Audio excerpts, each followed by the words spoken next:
Very good morning warriors. तो how are you. तो अपने प्लेलिस्ट को आगे बढ़ाते हुए मैं आ चुकी हूँ chapter 10 that is human I in the colourful world को कंप्लीट कराने। तो let get started. Okay, human I and the colourful world. क्या है चैप्टर का नाम? Human I and the colourful world. बहुत इंटरेस्टिंग चैप्टर है। ठीक है, आपने जो प्रीवियस चैप्टर्स में पढ़े लाइट के बारे में, उसके फिनोमिना, उसके इंट्रोडक्शन, उसकी प्रॉपर्टीज़, इसमें अब उसके डेली लाइफ चीज़ों को कैसे आप देखते हो, लाइट का इस्तेमाल या फिनोमिना क्या क्या होता है, उस चीज़ को इसमें पढ़ोगे। तो you have study in the previous chapter about the refraction of light by the lenses. आपने पढ़ा रिफ्रैक्शन के बारे में कि लेंस के द्वारा कैसे रिफ्रैक्शन प्रॉपर्टीज़ दिखाते हैं। You have study the nature and position and relative size of image form by lens. आपने ये भी पढ़ा कि कैसे कैसे दो टाइप के लेंस होते हैं, एक होता है कनकेव लेंस और एक होता है कन्वेक्स लेंस। दोनों कैसे इमेज बनाते हैं, क्या नेचर है उनका, क्या पोजीशन है इमेज फॉर्मेशन पे। How can this lens help us to study the human eye. कैसे ये दो लेंस मिलके तुमको मदद करेंगे आई के बारे में पढ़ने में। चलो आओ देखते हैं। तो the human eye uses light and enable us to see object around us. Human eye जो है वो हमें क्या मदद करता है? अगल बगल के सारे ऑब्जेक्ट्स को देखने में ना। ये लाइट का इस्तेमाल करके तुमको अगल या सराउंडिंग के जितने सब्सटेंसेस है सबको देखने में मदद कराता है। इसके पास लेंस होता है ह्यूमन आई के पास। What is the function of the lens in a human eye? Human eye में इस लेंस का काम क्या है? How does the lens use in the spectacles to correct the defect vision. तुम्हारी आँख खराब हो जाती है, तुम्हें कभी दूर के ऑब्जेक्ट नहीं दिखते, तुम्हें कभी सामने के ऑब्जेक्ट नहीं दिखते, इन सब करेक्शंस को करने के लिए तुम स्पेक्टेकल्स लगाते हो। तो उस स्पेक्टेकल्स का इस्तेमाल कैसे होता है? We have learn in the previous chapter about the light and some of its property. हम लोग प्रीवियस चैप्टर में किस किस के बारे में पढ़ेंगे? लाइट के बारे में पढ़ेंगे और कुछ प्रॉपर्टीज़ के बारे में पढ़ेंगे। इस चैप्टर में we shall use this idea to study some of the optical phenomena in the nature. और इस चैप्टर में हम लोग उसी लाइट्स के, प्रीवियस चैप्टर ने तुमने लाइट पढ़ा, लाइट की प्रॉपर्टीज़ के बारे में पढ़ा, रिफ्लेक्शन, रिफ्रैक्शन, एब्जॉर्प्शन, सब के बारे में पढ़ा। उस सब चीज़ को इस्तेमाल करके आप ऑप्टिकल फिनोमिना को इस चैप्टर में उतारोगे। क्या क्या? जैसे कि ब्लू कलर का स्काई क्यों होता है, स्प्लिटिंग ऑफ वाइट लाइट कैसे होता है, या रेनबो के कलर्स कैसे फॉर्म्ड होती है, इन सब चीज़ की। उससे पहले आओ पहले आँखों के बारे में समझते। ह्यूमन आई पहले समझा दूँ। ह्यूमन आई ये देखो ऐसा दिखता है तुम्हारा ह्यूमन आई। ह्यूमन आई में इमेज बनता है रेटिना पे। कहाँ बनता है? रेटिना पे। यानी कि जो याद करो हम लोग ने इससे पिछले चैप्टर्स में क्या पढ़ा था, इसके पिछले चैप्टर्स में हम लोग ने डिस्कस की थी लेंस या मिरर इमेज बनाती है, वो इमेज रेटिना पे बनता है। ये जो लेंस है वो आई लेंस है जिसको हम लोग क्रिस्टलाइन लेंस बोलते हैं। ठीक है, ये क्या है? कन्वेक्स लेंस है, याद रखना पहली बात। दूसरी बात, यह एक्वस जो है, ये जो यहाँ फ्लूइड भरा हुआ है, इसको हम लोग बोलते हैं एक्वस ह्यूमर। और ये क्रिस्टलाइन लेंस के शेप एंड साइज चेंज करने के काम एक मसल्स का होता है जिसको हम लोग क्या बोलते हैं? दैट इज कॉल्ड उसको हम लोग क्या बोलते हैं? उसको हम लोग बोलते हैं सिलरी मसल्स। और यहाँ पे जो फ्लूइड भरा हुआ उसको हम लोग विट्रियस ह्यूमर बोलते हैं। ठीक है, उसके बाद यहाँ पे प्यूपिल होता है जिससे लाइट इंटर करती है आई में। ठीक है, और उस प्यूपिल को कंट्रोल करने का काम जिस मसल्स का होता है उस मसल्स को हम लोग आइरिस बोलते हैं। उसके बाद कॉर्निया। कॉर्निया क्या हेल्प करता है? कॉर्निया हेल्प करता है जहाँ से लाइट रेस तुम्हारे क्या करता है? आई बॉल्स के थ्रू क्या करती है? आई में इंटर करती है और क्रिस्टलाइन लेंस फिर उसको रेटिना पे जाके फॉर्म्ड कराता है लाइट की मदद से। तो उसको हम लोग कोरेना बोलते हैं, जो बल्ज पार्ट होता है पूरे के पूरे आई बॉल का। और कॉर्निया और आइरिस या प्यूपिल के बीच में जो फ्लूइड है उस फ्लूइड को हम लोग क्या नाम देते हैं? This fluid, let me show you. This fluid is known as what? इस फ्लूइड को हम लोग क्या बोलते हैं? This fluid is known as aqueous humour. एक बार और रिवाइज करा देते हैं कि आपको कोई भी प्रॉब्लम्स ना हो। तो सबसे पहली बात कि ये हो गई रेटिना जहाँ पे इमेज फॉर्म्ड होती है। उसके बाद जो लेंस है उसका नाम क्रिस्टलाइन लेंस है, उसको हैंडल सिलरी मसल्स करता है। प्यूपिल जहाँ से लाइट इंटर करती है लेंस पे, और आइरिस उसको कंट्रोल करता है। Cornea outer most bulge part होता है, इस दोनों के बीच में जो फ्लूइड भरा है उसको एक्वस ह्यूमर बोलते हैं। और क्रिस्टलाइन लेंस और रेटिना के बीच में जो फ्लूइड भरा है उसको हम लोग विट्रियस ह्यूमर बोलते हैं। चलो आ जाओ अब डिस्कस करते हैं।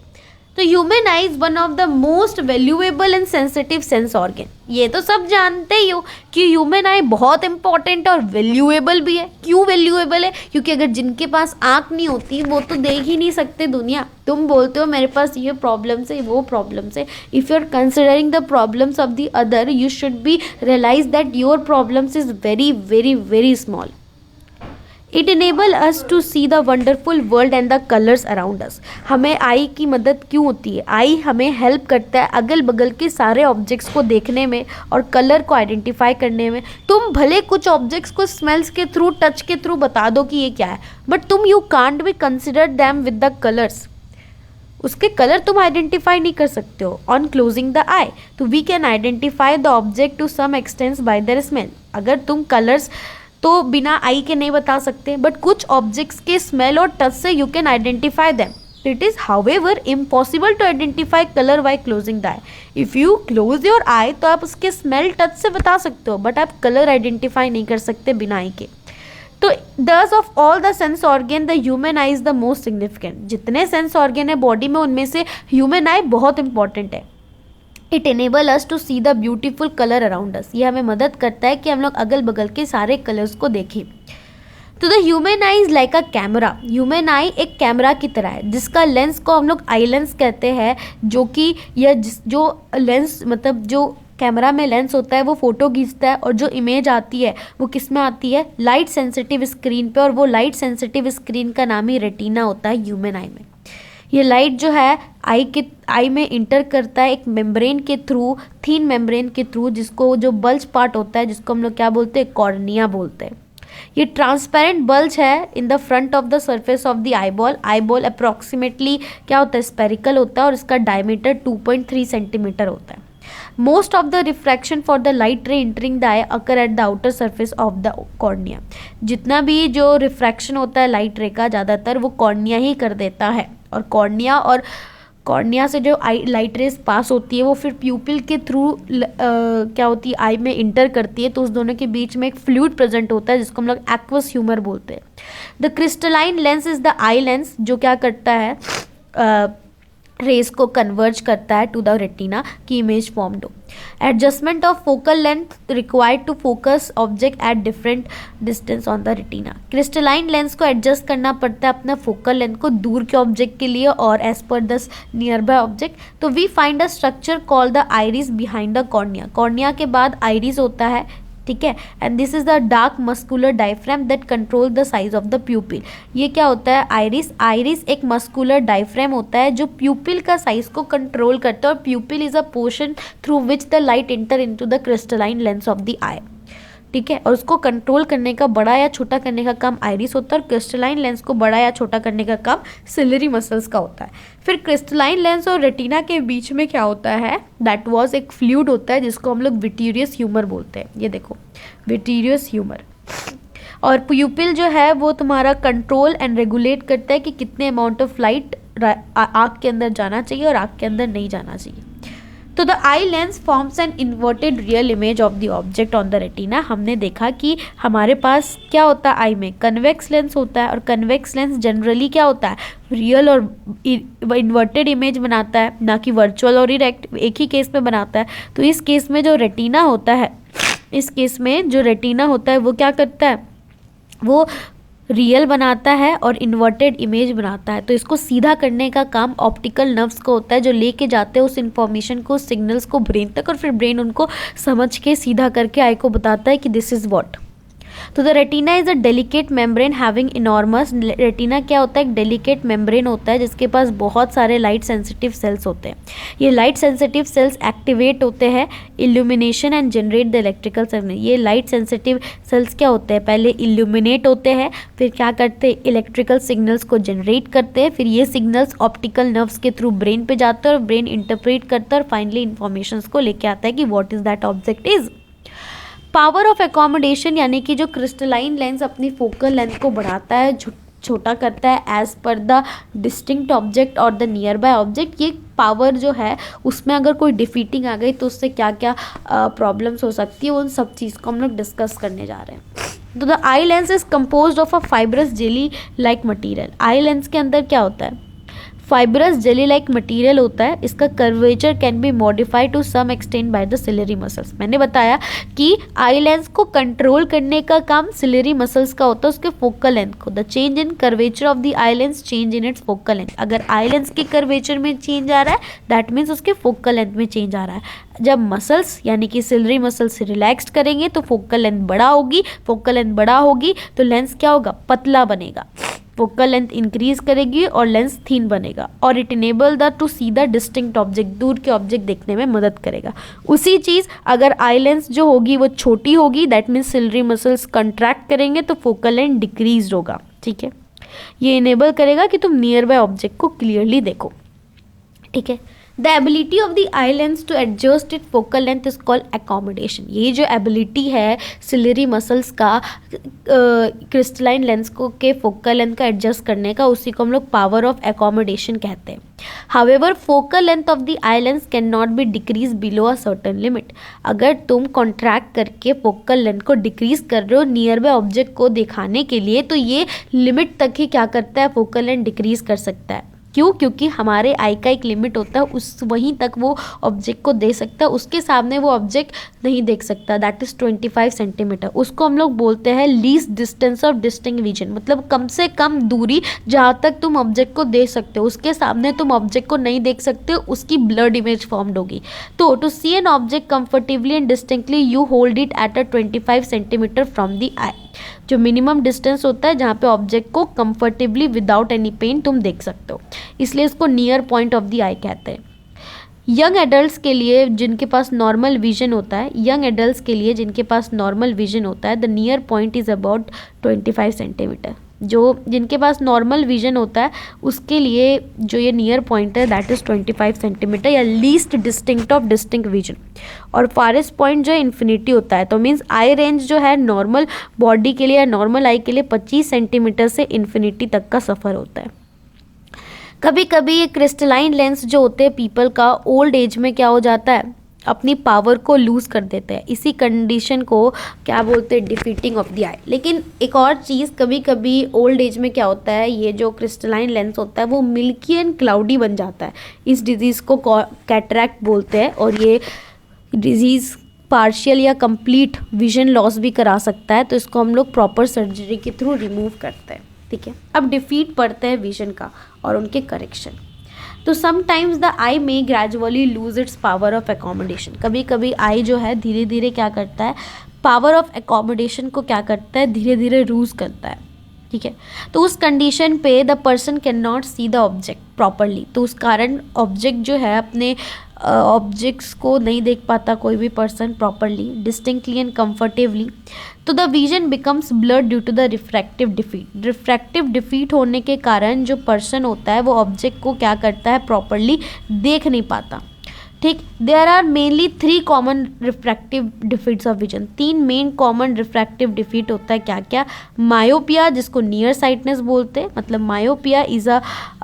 मायोपिया एक ऐसा प्रॉब्लम है या ऐसा रिफ्रैक्टिव डिफीट है जिसमें पर्सन को सामने की चीज़ें तो अच्छी सी दिखती है बट दूर की चीज़ें नहीं दिखती है। मतलब नियर या फिर least distinct of distinct vision तो अच्छा है बट इन्फिनिटी से पहले ही उसकी क्या होती है, इमेज जो है उसकी जो इमेज है रेटिना पे वो क्या होती है, पहले ही फॉर्म्ड हो जाती है, जिसके कारण उसकी जो आई की पावर है वो क्या होती है, इन्फिनिटी से पहले तक ऑब्जेक्ट को देख पाती है। बट हमारी तो कैपेसिटी इन्फिनिटी तक है। दूसरा डिफीट होता है हाइपरमेट्रोपिया और फार साइटनेस, मतलब वैसे पर्सन जिसको दूर के ऑब्जेक्ट देखने में प्रॉब्लम, सामने के ऑब्जेक्ट देखने में प्रॉब्लम है बट दूर के ऑब्जेक्ट देखने में प्रॉब्लम नहीं है।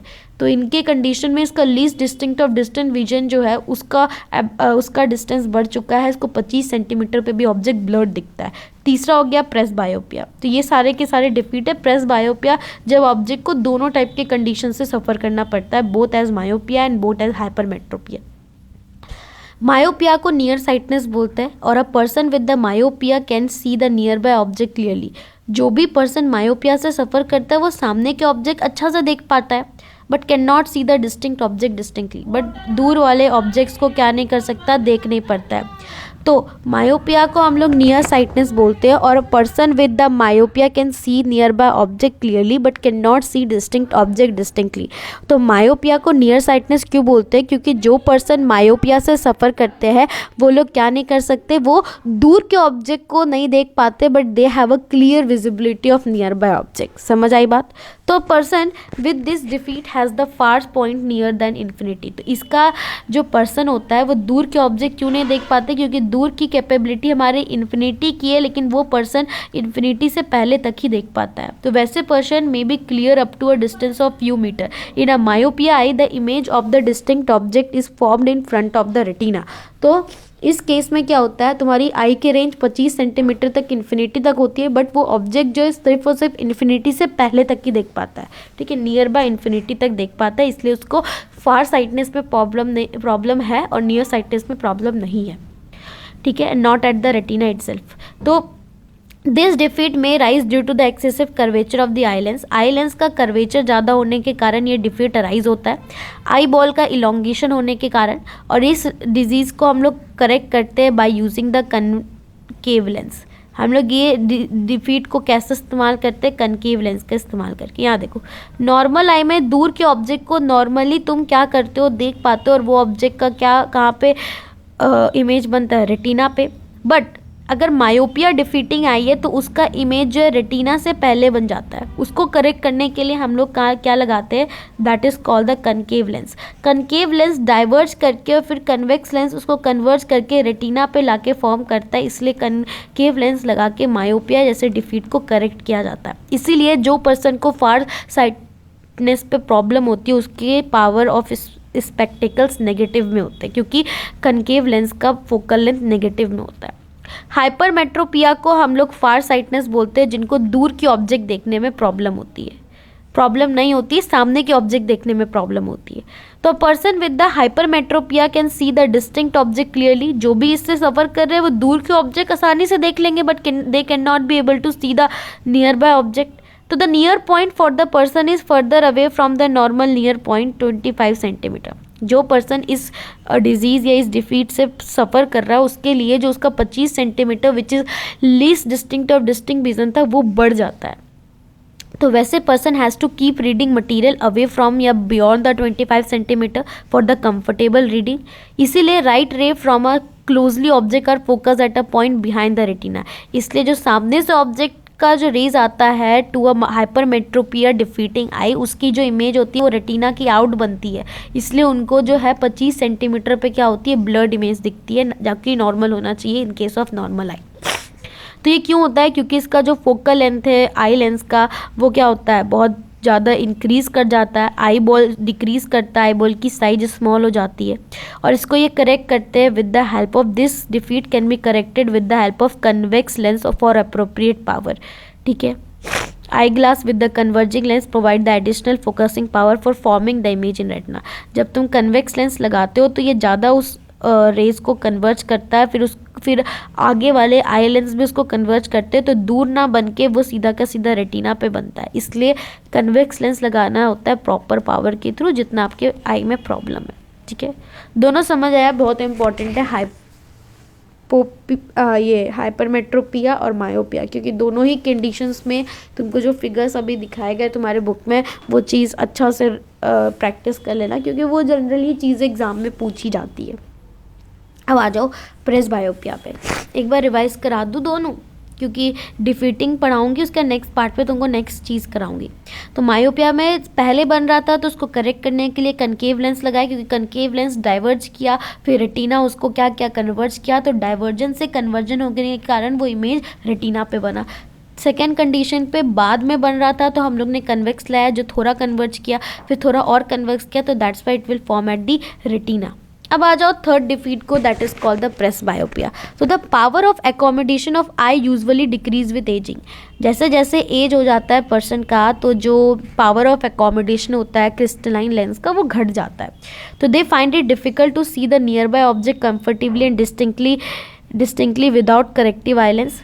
तो जो भी एजिंग पर्सन है जिनके एज जाते हैं वो सामने के भी ऑब्जेक्ट जनरली अच्छा से नहीं देख पाते और जो दूर के भी ऑब्जेक्ट नहीं देख पाते।